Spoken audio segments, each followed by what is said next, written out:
Hello, everyone. My name is Katarzyna Zielińska. I'm a global marketing manager at a company which creates technologies for the financial industry.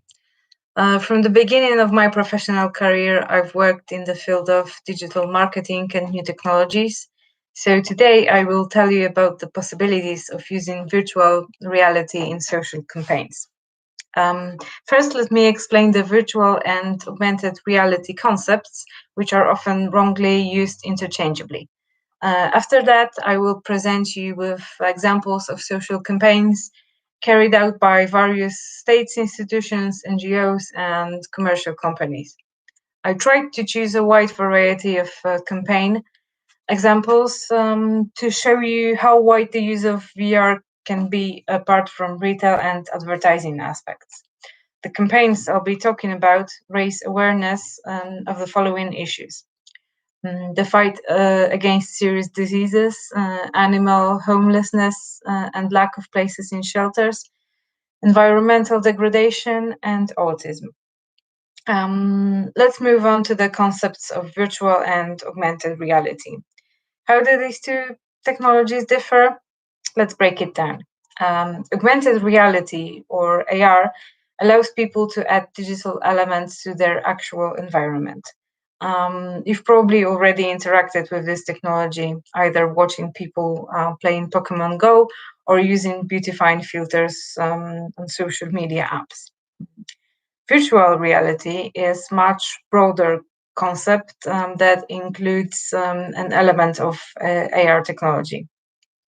It is a form of interactive software that immerses users in a three-dimensional environment, usually by way of a headset with special lenses, to simulate a real experience.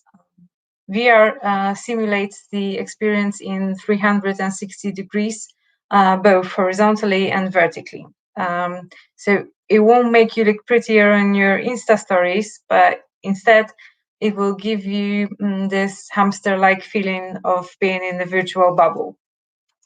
Simply put, AR will show you on the screen of your mobile device a palm tree in the middle of your living room, while using VR goggles and headphones, you can place yourself sipping drinks on Bondi Beach without getting off your couch.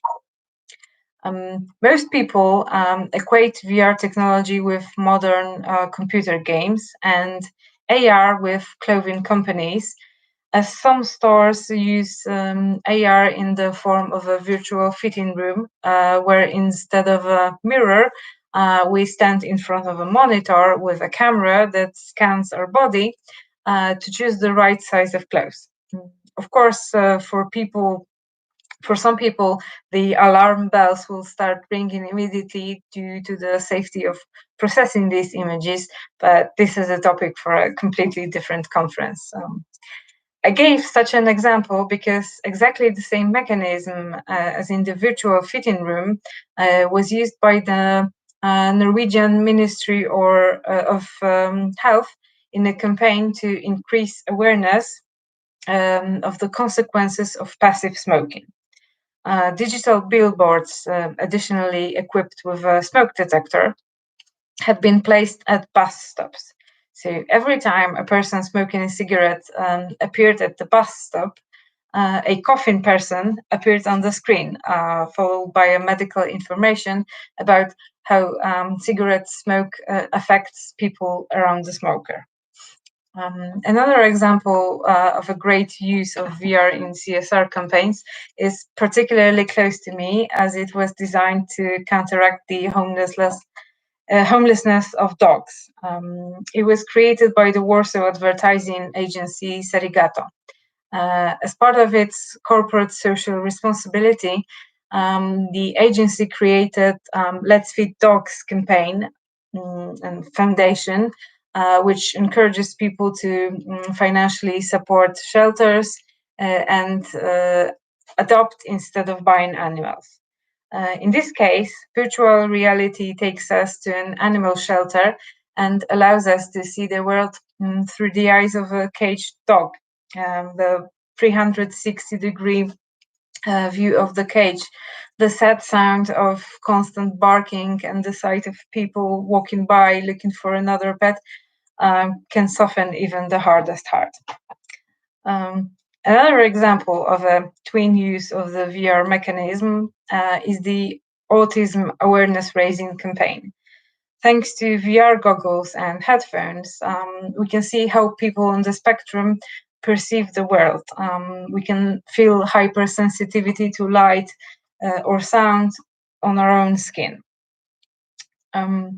AR and VR technology are also very often used to spread environmental awareness, allowing us to see on the phone screen how our environment will change in the perspective of 10, 50, or 100 years. But not only that, applications of this type are often provided by national park management organizations, and you can also see what the park looked like in the past. The idea behind this is to show tourists that environmental contamination has very real consequences in the extinction of plant and animal species. The last example is fascinating because the technology I'm talking about was initially designed for the porn industry to extend the product offer with artificial intimate contact services, which basically works as remote physical contact. Sensors made of synthetic leather material refined over the years were combined with electric pulses to remotely simulate human touch. Couples wearing those sensors and equipped with VR goggles and headphones could have remote dates enriched with the experience of physical contact initiated by their partner. Well, this idea, when combined with the porn industry, sounds pretty kinky, but someone noticed that the same remote physical contact can be used where closeness is not for pleasure, but plays an important role in human development. So now scientists in neonatology are working on using this mechanism to enable parents of premature babies to constantly care for their newborns, which would not be possible in an intensive care unit. The project involves a plan to construct a sensor made of a material that resembles human skin, which will be in constant contact with the body of an infant.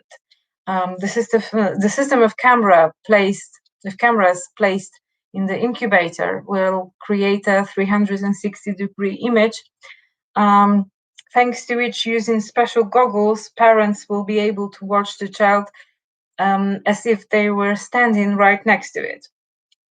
At the same time, parents having some kind of control mat will be able to, for example, remove the stroke or hug the child, who will be able to feel their gestures.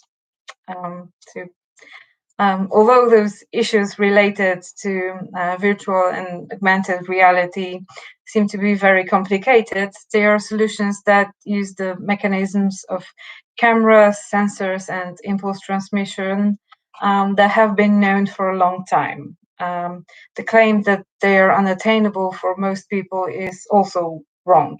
All you need to use augmented reality is a smartphone or tablet. Advanced VR goggles are still a significant expense. Nevertheless, affordable replacements on the market allow DIY goggles using your own smartphone, headphones, and the cardboard or plastic handle to keep the devices on the head.